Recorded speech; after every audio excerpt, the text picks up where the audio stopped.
नमस्कार साथियों आपका रोजगार आईटीआई अवधेश में स्वागत है।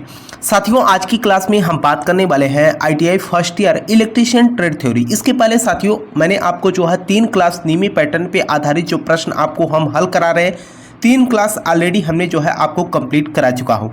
और पिछली क्लास अगर आपने न देखा हो तो प्लेलिस्ट पे जो है क्लास पड़ी हुई है, वहाँ से जाकर जो है आप क्लास देख सकते हैं।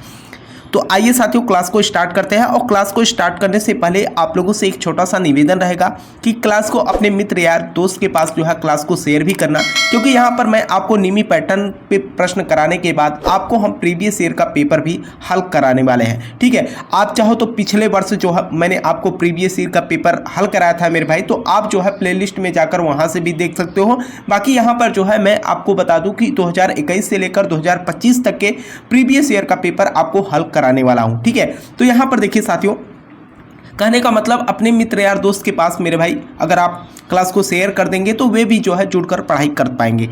यहां पर देखिए पहला प्रश्न आपका यहां पर क्या कर रखा है, ISO metric fine thread M12 into 1.25 में 1.25 नंबर क्या इंगित करता है। इनका सीधे तौर पे कहने का मतलब है कि 1.25 जो ये नंबर है ये क्या डिनोट करता है। ठीक है, तो अगर मैं यहाँ पर डिनोट करने की बात करता हूँ, सबसे पहले तो आप M12 के बारे में जानिए। M12 क्या करता है, ये थ्रेड के व्यास को जो है इंगित करता है। लेकिन अगर मैं 1.25 की बात करूँ तो ये जो है क्या करता है, थ्रेड के पिच को जो है डिनोट करता है। तो यहाँ पर जो है आंसर आपका क्या हो जाएगा, थ्रेड का पिच।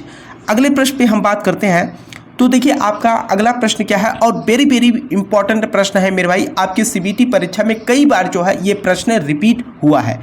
यहाँ पर देखिए कह रखा है कि लकड़ी में अनियमित रूप से शाखाओं के उगने के कारण कौन सा दोष उत्पन्न होता है।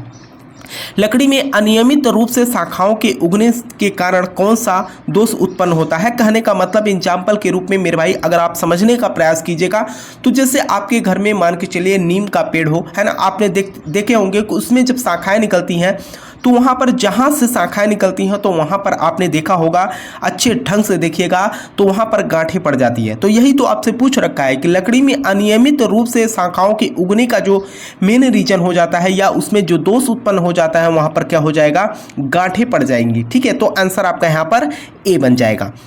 अगला प्रश्न देखिए, अगला प्रश्न आपका क्या कर रखा है, और मैं आप लोगों से कहना चाहूँगा साथियों कि देखिए अगर आपको किसी भी प्रश्न को लेकर कोई भी डाउट होता है मेरे भाई तो आप नीचे कमेंट बॉक्स में कमेंट कर दिया करिए, ताकि जब भी मैं आपको नेक्स्ट क्लास लेके आऊँ तो आपको जो है सबसे पहले आपकी जो डाउट है उसी पे बात कर लो। यहाँ पर देखिए कर रखा है, एक टेनन आरी के कुंद दांतों को तेज करने के लिए किस रेती का उपयोग किया जाता है। एक टेनन आरी के कुंद दांतों को तेज करने के लिए किस रेती का हम उपयोग करते हैं। तो अगर यहाँ पर रेती की बात की जा रही है तो सीधे तौर पे अगर आप टेनन आरी देखा होगा इस तरीके का होता है ना, तो इसके जो दांते होते हैं मेरे भाई त्रिभुजा आकृति में होते हैं। तो यहाँ पर जो आपकी रेती होती है उसमें हम जो है ट्रायंगुलर फाइल का उपयोग करते हैं या त्रिभुजाकार रेती का जो है हम क्या करते हैं, उपयोग करते हैं। तो आंसर जैसे कि आपने देखा होगा मेरे भाई आरा मशीन पे या लकड़ी काटने वाली जो आरी होती है वह जो है आपका ट्रायंगुलर रेती के माध्यम से ही जो है इसमें धार लगाया जाता है।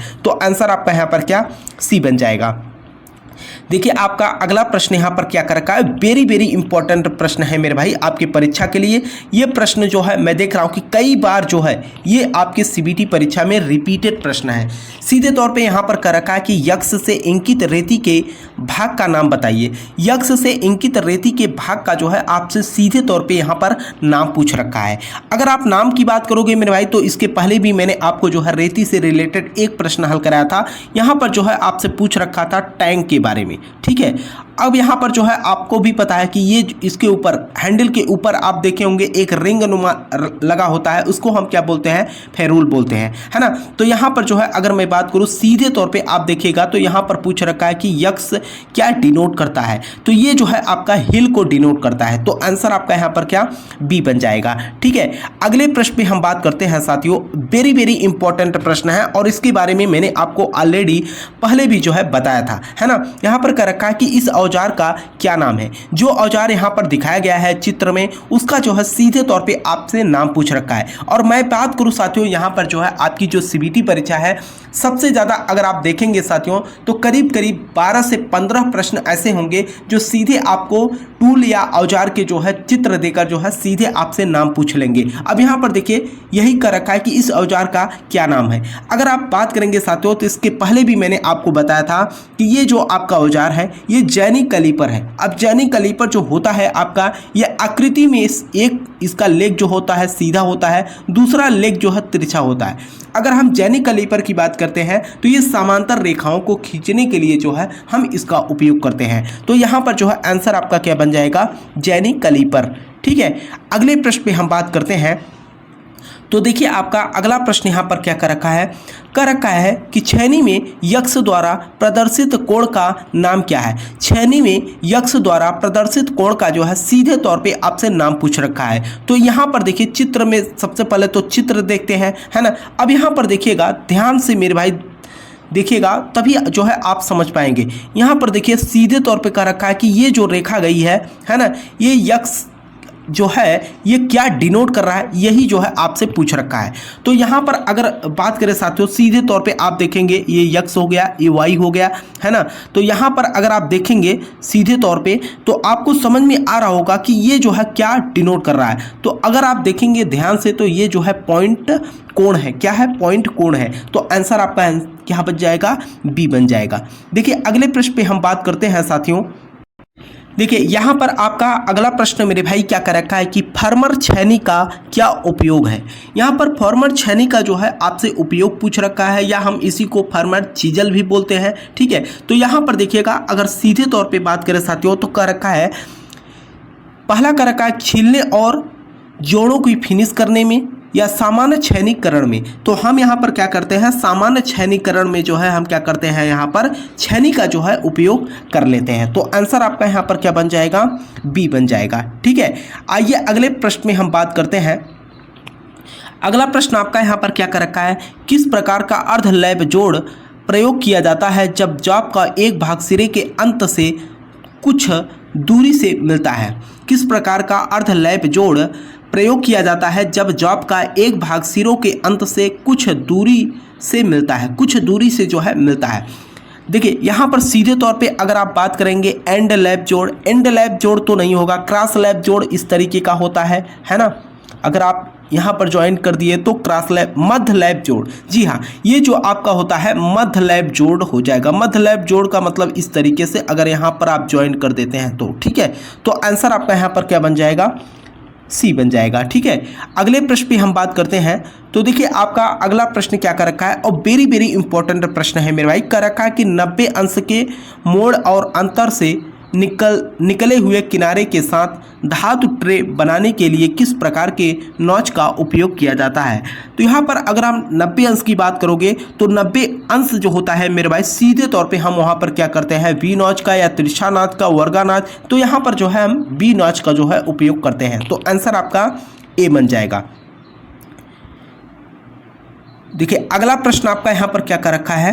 अगर हम अगले प्रश्न की बात करते हैं तो देखिए आपका अगला प्रश्न यहाँ पर सीधे तौर पे क्या कर रखा है कि सीट मेटल कार्य में हेम फोल्डिंग का क्या उद्देश्य है। सीट मेटल कार्य में हेम फोल्डिंग का क्या उद्देश्य है, यह जो है आपसे पूछ रखा है। अगर मैं उद्देश्य की बात करता हूं तो पहला का रखा है कि वर्गाकार डिब्बे को बनाने में सहायक होता है, या सीट मेटल को सरलता से मोड़ने में सहायक प्रदान करता है। अगला आपका यहाँ पर क्या कर रखा है, अगला का रखा है कि काटने के बाद खुरदरे किनारे बनने से रोकता है, सीट को क्षति से बचाता है। जी हाँ, सीट को क्या करता है, ये क्षति से जो है बचाता है। तो आंसर आपका यहाँ पर क्या, डी बन जाएगा। देखिए अगला प्रश्न आपका यहाँ पर क्या कर रखा है, और ये प्रश्न मेरे भाई आप तो हमारे हिसाब से आप लोग जो है कमेंट बॉक्स में कमेंट करके बता सकते हैं, क्योंकि इससे रिलेटेड मैंने आपको 2 प्रश्न हल करा चुका हूँ। कह रखा है कि लकड़ी में कौन सा दोष इसकी शक्ति को कम करता है।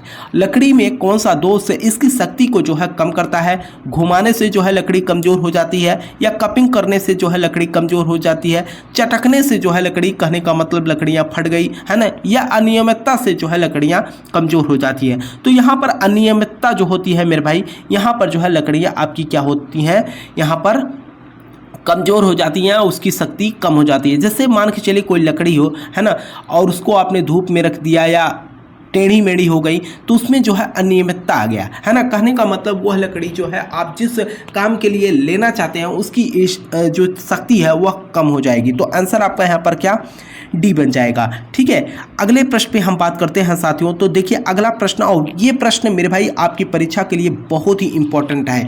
क्या कर रखा है, इस हथौड़े का क्या नाम है। आपकी परीक्षा में जो है ज़्यादातर मेरे भाई अगर मैं बात करूँ तो सीधे आपको जो है चित्र देकर जो है प्रश्न पूछ लेता है। तो यहाँ पर कर रखा है कि इस हथौड़े का क्या नाम है, जो हथौड़ा आपको दिखाया गया है। अब देखिए इस हथौड़े के चित्र को देखकर ही आपको बता देना है साथियों। और मैंने आपको जो है वीडियो के भी माध्यम से आपको मैंने दिखाया था इस हैमर को, और नाम भी बताया था, इसका काम क्या है, सब कुछ मैंने आपको बताया था, है ना। तो यहाँ पर देखिएगा ये जो हथौड़ा होता है आपका क्ला हथौड़ा होता है, या इसी को हम क्ला हैमर भी बोलते हैं, है ना। तो यहाँ पर अगर बात किया जाए साथियों, सीधे तौर पर आप देखेंगे यहाँ पर क्या हो जाएगा, आपका क्ला हैमर हो जाएगा। ठीक है, अब देखिएगा ये क्या करता है, कील को निकालने के लिए भी हम इसका उपयोग करते हैं और कील को धंसाने के लिए भी हम इसका उपयोग करते हैं। तो आंसर आपका यहाँ पर क्या, ए बन जाएगा। ठीक है, आइए अगले प्रश्न पे हम बात करते हैं।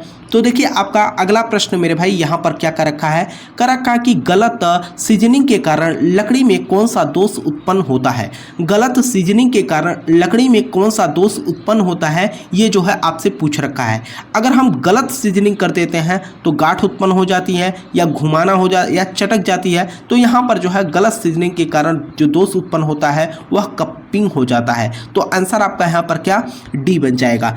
देखिए आपका अगला प्रश्न मेरे भाई यहाँ पर क्या कर रखा है। अगला प्रश्न आपका यहाँ पर देखिएगा क्या कह रखा है, कह रखा है सीधे तौर पे जस्ती सीट पाइप में जोड़ में यक्स के रूप में चिन्हित थ्रेड के क्या नाम है। अगर आप देखेंगे जैसे कि अगर मैं पाइप की बात करता हूं तो आपने देखा होगा मेरे भाई, एक में जो है बाहर की तरफ जो है थ्रेड कटे होते हैं और दूसरे पाइप में जो है अंदर की तरफ जो है थ्रेड कटे होते हैं। तो ये पूछ रखा है कि यक्स के रूप में चिन्हित थ्रेड के नाम क्या है। तो जो आपके अंदर वाले भाग वाले थ्रेड होते हैं अगर आप बात करेंगे तो ये जो थ्रेड होता है आपका कौन सा थ्रेड होता है ना। देखिए पहला का रखा है कि जूट या फुल फॉर्म थ्रेड होता है, तो ये जो है आपका तिरछी मेल थ्रेड होता है। तो आंसर आपका यहाँ पर क्या हो जाएगा, सी बन जाएगा। देखिए अगला प्रश्न आपका यहाँ पर क्या कर रखा है, अगला प्रश्न कर रखा है कि सीट के सिरों को मोड़ने हेतु किस प्रकार के नॉच का प्रयोग किया जाता है। सीट के सिरों को मोड़ने हेतु किस प्रकार की नॉच का जो है हम यहाँ पर उपयोग करेंगे। तो यहाँ पर जो है हम किस नॉच का उपयोग करते हैं, वी नॉच का, तिरछा नॉच का, वर्गाकार नॉच का। तो यहाँ पर जो है हम सीधा नॉच का जो है उपयोग करते हैं। तो आंसर आपका यहाँ पर क्या, डी बन जाएगा। देखिए अगला प्रश्न आपका यहाँ पर क्या कर रखा है, हम अगले प्रश्न की बात करते हैं। तो अगला प्रश्न कर रखा है कि क्रॉस कट ठंडी छेनी का क्या उद्देश्य है। क्रॉस कट ठंडी छेनी का जो उद्देश्य होता है ये किसके लिए जो है हम यहाँ पर उपयोग करते हैं, कि वेज को काटने में, या वर्गाकार नालियाँ काटने में, या सामग्री को कोने पर चौकोर करने के लिए, या बड़ी चौड़ी सतह से जो है धातु को निकालने के लिए। तो यहाँ पर जो है अगर मैं क्रॉस कट ठंडी छेनी की बात करता हूँ तो यहाँ पर हम की वे काटने के लिए जो है उपयोग करेंगे। तो आंसर आपका यहाँ पर क्या, ए बन जाएगा। ठीक है, तो ये रहा साथियों आज की क्लास। इसके पहले जो है मैंने आपको 3 क्लास जो है कंप्लीट करा दिया है। यहाँ पर मैं आपको नीमी पैटर्न पे आधारित जितने भी प्रश्न हैं मेरे भाई सभी को आपको यहाँ पर हल करा रहे हैं। उसके बाद आपको हम प्रीवियस ईयर का पेपर, ठीक है, और प्रीवियस ईयर का पेपर भी अगर जैसे आप देखना चाहते हैं मेरे भाई तो अगले वर्ष जब मैंने आपको प्रीवियस ईयर का पेपर हल कराया था तो आप जो है प्लेलिस्ट में भी वहां पर क्लास पड़ी हुई है, आप देख भी सकते हो। ठीक है, तो मैं आप लोगों से कहना चाहूँगा साथियों कि देखिए आप लोगों के लिए मैं हर तरीके से हेल्प करता रहूँगा। ठीक है, तो आप लोगों से एक छोटा सा निवेदन रहेगा कि क्लास को भी अपने मित्र यार दोस्त के पास शेयर भी कर देना, ताकि वे भी जो है क्लास से जुड़कर अपनी पढ़ाई कर सके। अगर आपको किसी भी प्रश्न को लेकर कोई डाउट है तो आप नीचे कमेंट बॉक्स में कमेंट कर दीजिएगा, ताकि मैं आपको जो है जब भी नेक्स्ट क्लास लेके आऊँ साथियों सबसे पहले उसी टॉपिक पे बात कर लेता हूँ। तो जो भी साथी चैनल पे पहली बार हो चैनल को सब्सक्राइब भी कर लीजिएगा, ताकि आपको ITI से रिलेटेड हर अपडेट की जानकारी और ITI से संबंधित क्लास मिल सके। तब तक के लिए आपसे मिलते हैं नेक्स्ट क्लास में, तब तक के लिए जय हिंद जय भारत।